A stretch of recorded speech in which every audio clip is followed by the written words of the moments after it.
Muy buenas tardes, señoras y señores. Bienvenidos al atardecer de este martes, día 3 de diciembre de 2024. Voy a empezar diciéndoles algo que no les gusta mucho que diga a la gente que trabaja en esta casa. Se ponen de los nervios Federico Jiménez de los Santos o Juan Pablo Polvorinos cuando digo que es que hoy el día, informativamente hablando, no viene demasiado interesante. Y ellos dicen, hombre, tienes que vender mercancía. Tú nunca puedes decir que las noticias de hoy no son muy interesantes. Y sin embargo a mí no me gusta mentirles. ¿Qué quieren que les diga? A mí me parece que el caudal informativo del día de hoy es manifiestamente mejorable. Lo cual no quiere decir que el día no sea entretenido, porque lo que tenemos es sobreabundancia de declaraciones. A mí el periodismo declarativo mucho no me ha gustado, porque a mí lo que me gustan de verdad son las noticias. Y hoy, si buscamos noticias, vamos a encontrar muy pocas novedosas. La más novedosa de todas, desde mi punto de vista, y quiero empezar por ahí, porque es lo que yo quiero privilegiar, es que el juez del Tribunal Supremo, que está investigando el posible delito cometido por el fiscal general del Estado de revelación de secretos, ha llamado a declarar como testigo al jefe de gabinete de Isabel Díaz Ayuso, a Miguel Ángel Rodríguez y a otros 8 periodistas. Miguel Ángel Pérez. Buenas tardes. El magistrado de la Sala Penal del Tribunal Supremo, Ángel Luis Hurtado, ha acordado hoy citar como testigos entre los días 8 y 9 de enero próximos a Miguel Ángel Rodríguez, jefe de gabinete de la presidenta de la Comunidad de Madrid, y a 8 periodistas de diferentes medios de comunicación. Dichas diligencias han sido acordadas a propuesta del fiscal general del Estado, Álvaro García Ortiz, y de la fiscal provincial de Madrid, Pilar Rodríguez, investigados en la causa que instruye por revelación de secretos por la filtración contra el novio de la presidenta madrileña, Isabel Díaz Ayuso. En un auto, el juez también acepta la diligencia interesada por los investigados de requerir a la cadena de televisión La Sexta copia de la noticia publicada a las 10:10 de la noche del 13 de marzo de 2024 y al periódico El Mundo la noticia publicada a las 9:30 de la noche del mismo día. Bueno, pues esta es la noticia que además han privilegiado todos los medios de comunicación, ¿eh? Es la noticia que está en este momento abriendo las ediciones digitales y, como ven ustedes, no es para tirar cohetes, pero es, desde el punto de vista informativo, la única novedad que me parecía especialmente interesante. Sobre esta cuestión, y entramos ya en el periodismo declarativo, ahora empezamos con las declaraciones, luego verán que se va animando el capítulo declarativo el día, y entonces pues escucharemos cosas que nos harán sonreír o sonrojar, depende de cada uno de nosotros. Pero bueno, sobre esta cuestión, sobre esta noticia, le han preguntado a la portavoz del Gobierno, que hoy Pilar Alegría estaba especialmente comedida. Yo luego les explicaré por qué creo que estaba comedida. Pero le han preguntado, bueno, ¿qué espera usted de la declaración como testigo de Miguel Ángel Rodríguez? Esto. No tengo que hacer ninguna valoración, simplemente esperar y desear que haga lo que corresponde, que vaya a declarar y que sobre todo colabore con la justicia y que cuente la verdad, que es lo que creo que le corresponde a cualquier persona que tiene que ir a declarar. Bueno, ven ustedes que no ha hecho sangre. Y es una cosa sorprendente porque Pilar Alegría, cada vez que puede, hasta ahora por lo menos, pues disparaba contra el Partido Popular con bastante contundencia. ¿Qué es lo que ha podido ocurrir? Pues un error que nos ha hecho sonreír a muchos periodistas a primera hora de la mañana. Y es que por una equivocación, que naturalmente pues ahora mismo estará buscando culpables, la Secretaría de Estado de Información ha distribuido a los periodistas y no a los políticos el argumentario que tenían que utilizar, sobre todo después del Consejo de Ministros, para defenderse de las posibles preguntas que le hicieran a Pilar Alegría. De tal manera que ahí el juego era, bueno, ya sabemos lo que te han dicho que digas, por tanto ahora podemos cotejar lo que te han dicho que digas con lo que digas. Vamos a ver hasta qué punto eres o no eres fiel a ese argumentario. Es un juego bastante absurdo, pero bueno, por entretener un poco el cariz no especialmente excitante de la información de este día. Entonces, respecto a Ábalos, estoy leyendo el argumentario que hemos recibido por equivocación los periodistas. Dice, respecto a los procedimientos judiciales, que el señor Ábalos dé las explicaciones necesarias. Esto es lo que le han dicho a Pilar Alegría que diga. Y efectivamente, en la rueda de prensa le han preguntado por la próxima comparecencia del señor Ábalos ante el Tribunal Supremo. Escuchemos a la portavoz del Gobierno.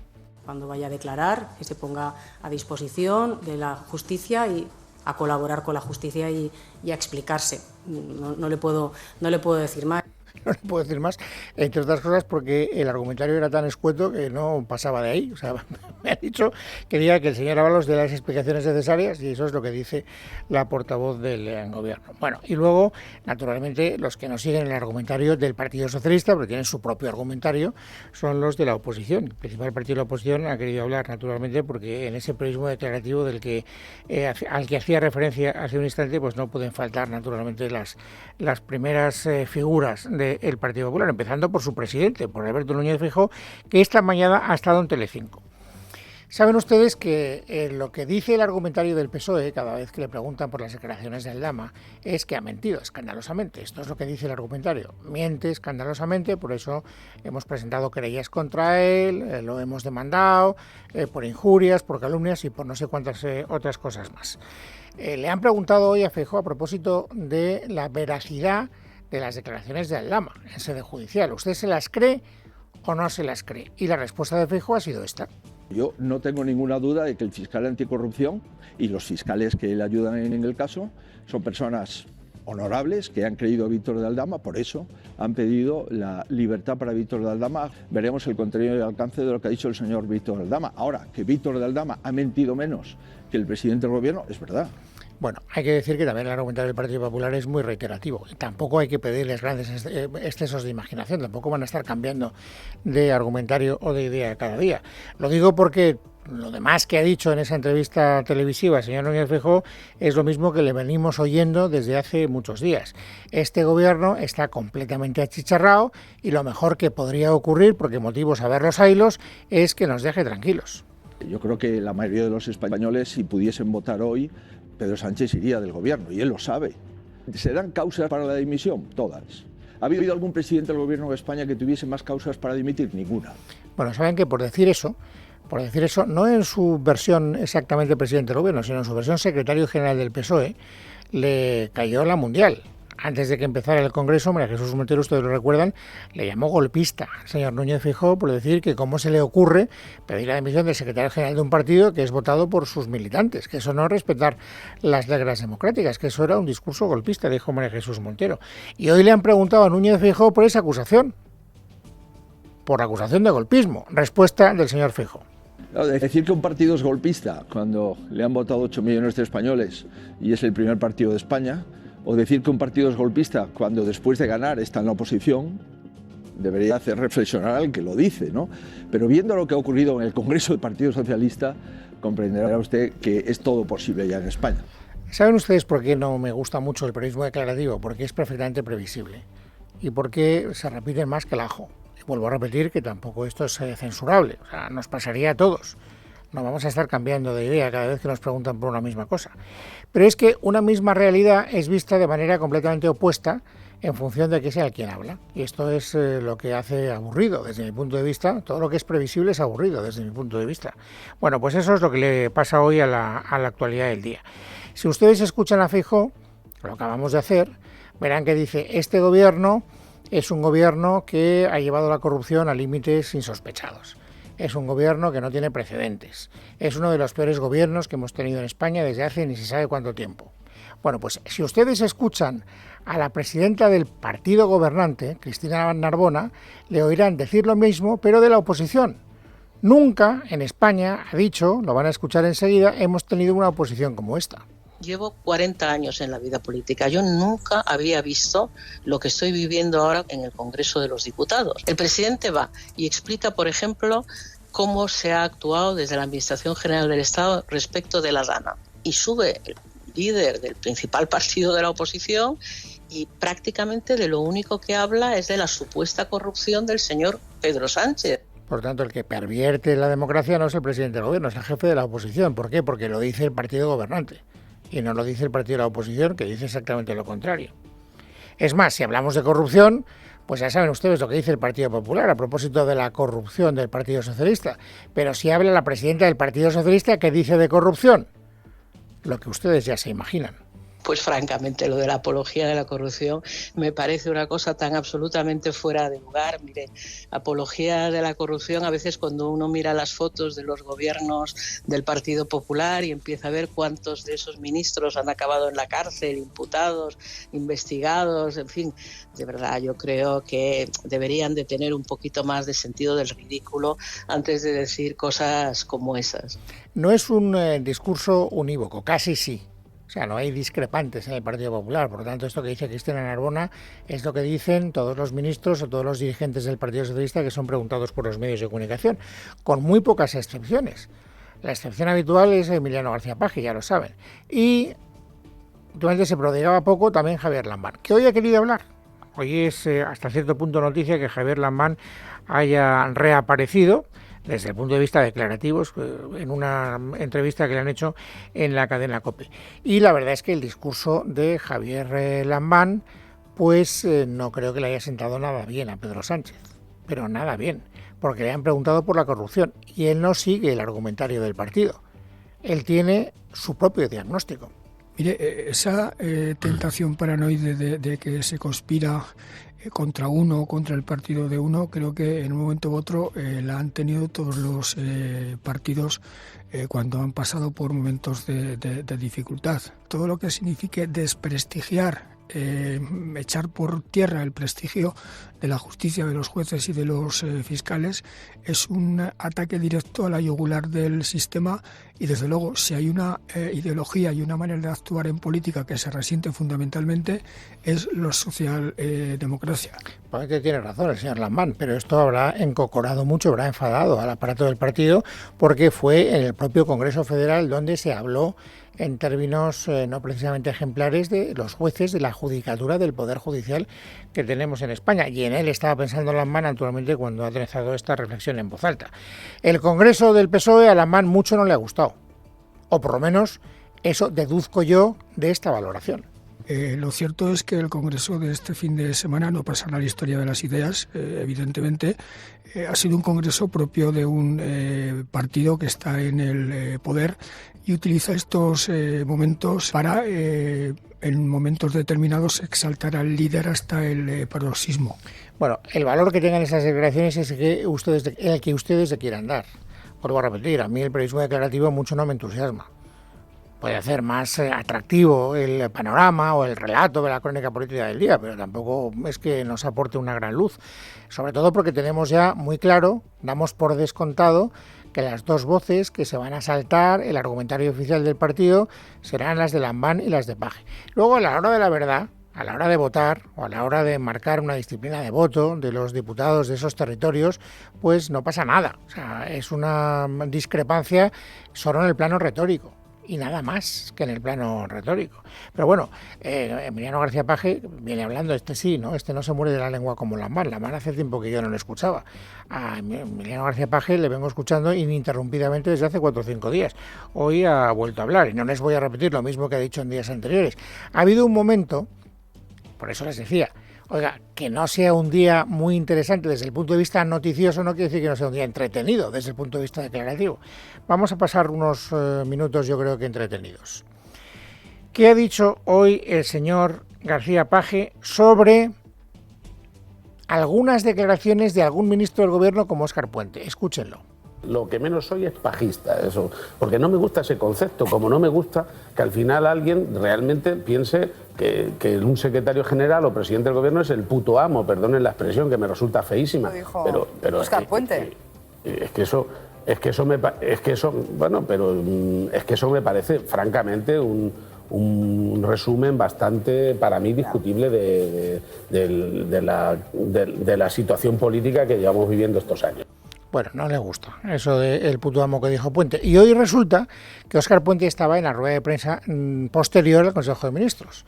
Y como estas declaraciones que acabamos de escuchar ya se habían producido, pues los periodistas se han querido preguntar a Óscar Puente por estas declaraciones que acaban de escuchar.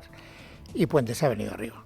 Esa expresión yo la utilicé en el seno de un congreso del Partido Socialista de Galicia, en concreto en su inauguración, por tanto en un entorno de confianza, y en el marco de un discurso en el que yo, en ese punto concreto, me estaba refiriendo al papel del presidente del Gobierno en el ámbito internacional. Es decir, es un hombre que habla 2 idiomas, además del castellano, que domina la escena internacional, y en ese marco empleé la expresión el puto amo, que es una expresión bastante coloquial y propia de alguien como yo, con una pulsión juvenil irrefrenable, que a lo mejor Emiliano García Paje pues no comparte, no está en la misma onda. Ya está, pues a lo mejor han esbozado ustedes una sonrisa, yo desde luego lo he hecho cuando he escuchado estas declaraciones del señor Puente, pero nada más.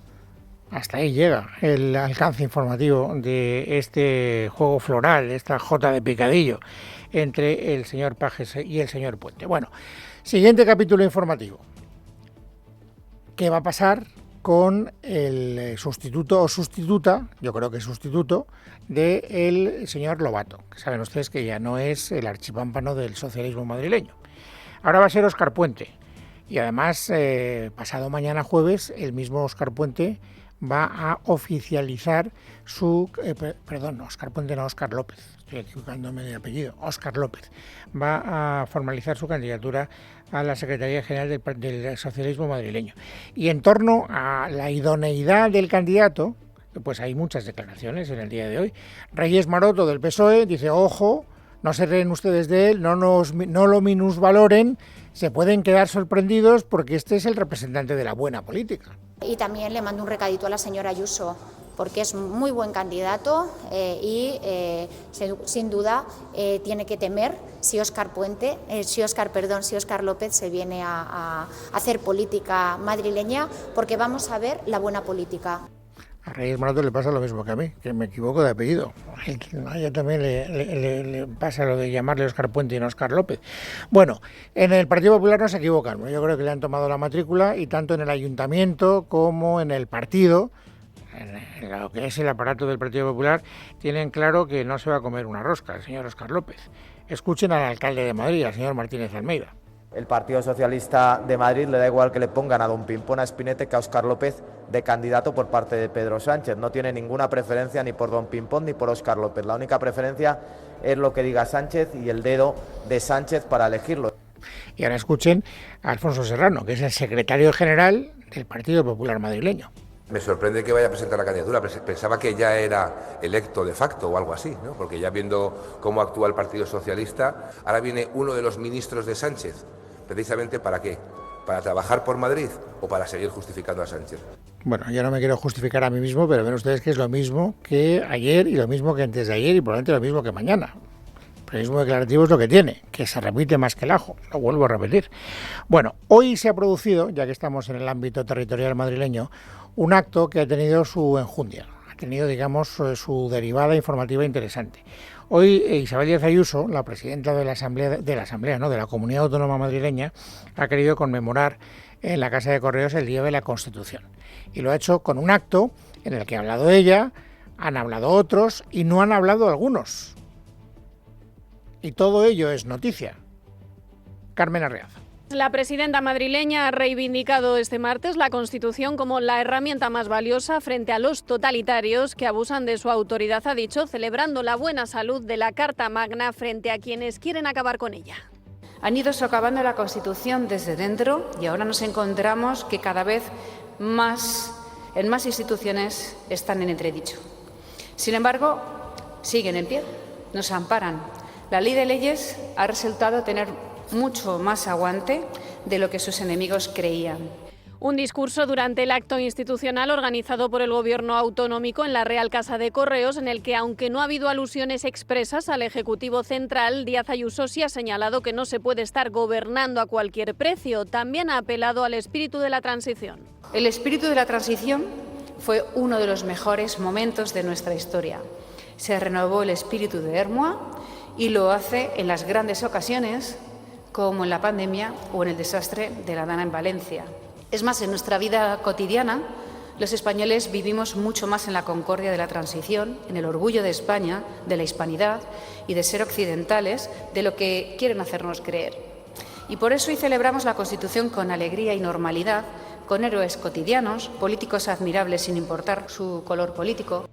Y precisamente en esa búsqueda de concordia, Ayuso invitaba al exalcalde de La Coruña, el socialista Francisco Vázquez, crítico con Sánchez y agradecido de poder defender hoy la Constitución. Vuestra invitación a un socialista refuerza la institucionalidad de este acto y expresa una voluntad que yo comparto totalmente, la de continuidad en las conductas políticas de la transición democrática. Un acto con críticas al gobierno de Sánchez que ha presenciado el delegado del gobierno, Francisco Martín, pero sin poder intervenir como se ha hecho en otras ocasiones. No le ha dejado intervenir al delegado del gobierno, por eso digo que este acto se caracterizaba por los discursos y por los no discursos, porque no estaba invitado.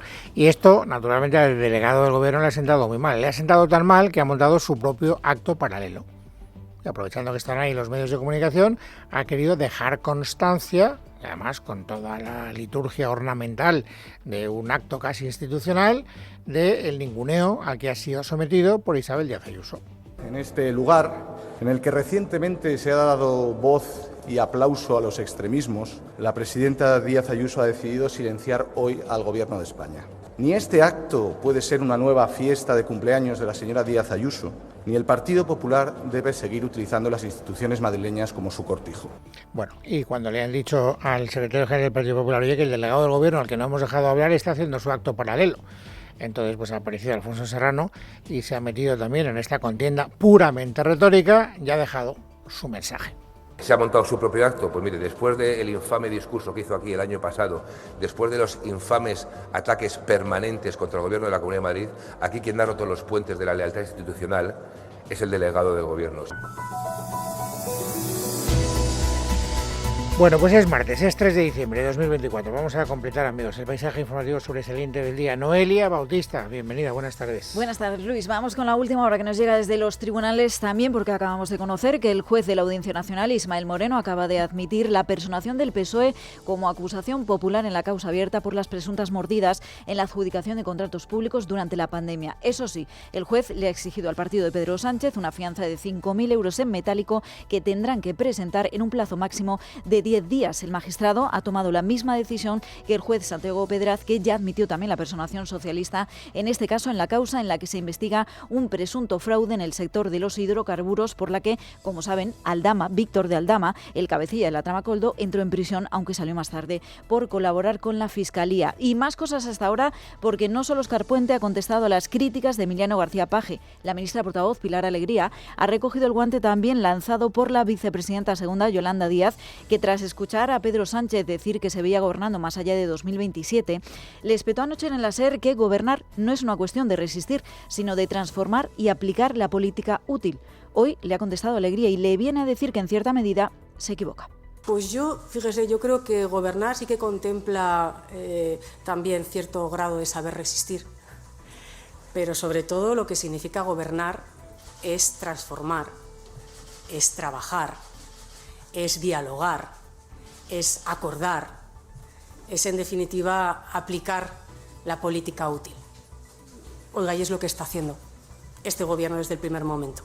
Vamos con otros titulares que nos deja la rueda de prensa posterior al Consejo de Ministros, porque en ella el ministro de Transportes, Óscar Puente, ha dado cuenta también de una nueva partida para la reconstrucción de carreteras en las zonas más afectadas en Valencia por la Dana y de pasarelas y puentes para cruzar a pie o en coche el Barranco del Pollo. Son 54 millones de euros, pero estas serán sus actuaciones más importantes. Concretamente, las estructuras pertenecientes a los municipios de Paiporta y Picanya han sufrido graves daños estructurales en unos casos o incluso han colapsado completamente en otros casos. Solo en estos dos municipios, para que se hagan una idea, de esos 54 millones totales de intervención, vamos a emplear 30. En el caso de Paiporta, concretamente, vamos a realizar una nueva pasarela en Carrer Convent, ya que la existente quedó completamente destruida, y la reparación de 3 puentes. Esto en el día en el que el presidente Carlos Mazón ha reaparecido en un acto público para anunciar en su caso la reapertura del metro, en el que inevitablemente se le ha preguntado por su gestión y ha vuelto a repetir que trasladaron la información que se le trasladaba a ellos en cada momento el día de la tragedia. Ha cargado también contra Compromís, lo van a escuchar, al que acusa de tratar de sacar rédito político de todo esto en vez de arrimar el hombro para ayudar en la recuperación. Compromís se dedica a sacar tajada política y otros nos dedicamos a reabrir el metro, a pagar las ayudas y a trabajar con la reestructuración, con la recuperación de la normalidad. Cada uno, de manera evidente, se dedica monográfica y prioritariamente a lo que considera que es su mayor objetivo. El mío es el de reabrir el metro, el de recuperar la normalidad, el de pagar las ayudas lo antes posible. Somos la administración que más rápido está trabajando y vamos a seguir incrementándolo. Yo me dedico a la recuperación, yo me dedico a la movilidad, yo me dedico a restaurar la normalidad. Compromís se dedica a sacar tajada política. Cada uno es muy dueño de hacer lo que quiera y tendrá que responder por ello, claro. Esto en el día en el que varios alcaldes de localidades afectadas por la DANA han pasado por Madrid por el Congreso de los Diputados y aquí han lamentado tanto la falta de alertas por parte de las autoridades como el abandono que dice sufrieron en lo peor de la tragedia y los días venideros. Por ello, exigen mayor autonomía y flexibilidad en las reglas de gasto para la contratación de personal, en la gestión de las ayudas y también de la reconstrucción de sus pueblos. Han pedido también que se ejecuten las obras necesarias para que esto no se vuelva a repetir. María Amparo Giner es la alcaldesa de Benicul. Habrá que revisar todos los barrancos, habrá que acometer por fin esas obras que llevan tantos años en cajones. Esto ha sido una señal y habrá que alguien, la administración, la autonómica, la estatal, tendrá que poner límites a las construcciones en sitios inundables, porque después esto nos lleva a la situación que nos ha llevado ahora. Además, en la Comunidad de Madrid, el Gobierno de Isabel Díaz Ayuso ha comunicado que están ultimando la firma del convenio del programa estatal con el que se van a crear nuevas plazas de profesores universitarios. El Gobierno regional matiza que su voluntad es firmar este acuerdo que le planteaba la ministra Morant, pero avisa de que van a adaptarlo a la realidad de sus centros y lo harán con una propuesta alternativa. La ministra, que hoy también estaba en esa rueda de prensa posterior al Consejo de Ministros, le ha respondido después de conocer esta rectificación. No sé si alegrarme por el titular o pensar que de nuevo estamos ante una nueva excusa para no firmar. Ya no caben más excusas. Por tanto, si la señora Ayuso quiere demostrar que efectivamente rectifica, que lo haga de verdad. En la economía, el protagonista del día ha sido el dato del paro, que en el penúltimo mes del año ha bajado en 16.000 personas, muy por debajo esta cifra de las que venimos registrando en años anteriores, mientras la Seguridad Social ha pinchado y ha cerrado su peor mes de noviembre desde 2019 con una pérdida de 30.000 contribuyentes. Aún así, el Gobierno mantiene, ya saben, lo hace siempre, el optimismo porque asegura que la tendencia no se va a mantener. Lo ha dicho Elma Saiz, que es la ministra de Inclusión y Seguridad Social. Llevamos 55 meses ininterrumpidamente creando empleo. Sigue siendo récord. Además, es un mes donde tiene especial incidencia el efecto calendario, pero descontando el efecto calendario hemos incorporado 13.000 personas. Tenemos el próximo objetivo, que es llegar a superar los 23 millones de afiliados al final de esta legislatura. Y esto mientras el Ministerio de Trabajo sigue volcado en el recorte de la jornada laboral. La medida tendría que estar lista a final de mes de este año, pero si se va más allá, negociando con los sindicatos, porque los empresarios ya están fuera de esta negociación, ya han asegurado desde el Ejecutivo que se aplicará con carácter retroactivo desde el 1 de enero de 2025. Joaquín Pérez Rey, secretario de Estado de Empleo, ha dicho hoy que no quería dar fechas, pero apuntaba que esta semana podríamos conocer algún dato más. Ayer mismo yo me contacté con mis interlocutores tanto en comisiones obreras como en la Unión General de Trabajadoras y Trabajadores y creemos pues que durante esta semana vamos a avanzar de manera ya decisiva en la confección de un texto que pueda ser el resultado de un acuerdo entre el Gobierno y las organizaciones sindicales ante la incomparecencia de la patronal. Y además en Francia, Luis, comienza la cuenta atrás para que mañana a las 4 de la tarde, lo contaremos aquí en este repaso de prensa, se vote esa primera de las dos mociones de censura presentadas contra el primer ministro Michel Barnier por haber tratado de reformar la seguridad social y las pensiones vía decretazo. Dos mociones, una del bloque de la izquierda y otra de la oposición de Marine Le Pen, contra la que ha cargado hoy el ministro de Interior Galo. Le ha acusado de ser una irresponsable. Mi sensación es que puedes colmar a la señora Le Pen de regalos como el árbol de Navidad y ella dirá que no, porque tiene una agenda, porque ella tiene una agenda para exprimir al primer ministro. Y además miramos a Alemania, no por la situación del gobierno de Scholz, sino porque allí casi 100.000 trabajadores de la fábrica de Volkswagen se han unido hoy a la primera jornada de huelgas contra el gigante de la automoción alemana, según datos de los sindicatos. Protestan contra las amenazas de recortes salariales que todavía no han llegado, cierres de plantas y despidos masivos en esta compañía. Y un titular más de última hora, también hablando de empresas, nos volvemos aquí a nuestro país y vamos a hablar de la empresa de construcción Molins. Es una de las empresas más grandes de Cataluña y ha decidido, Luis, volver a Cataluña después de haberse marchado, haber llevado su matriz fuera de Cataluña por el golpe que sufrieron con el proceso independentista. Bueno, pues es la primera empresa, la primera gran empresa que vuelve a Cataluña. Seguro que eso hace feliz al señor Illa, porque podrá decir que está devolviendo la normalidad al territorio que gobierna. Gracias, Noelia Bautista. Son amigos, las 4:30, las 3:30 en Canarias.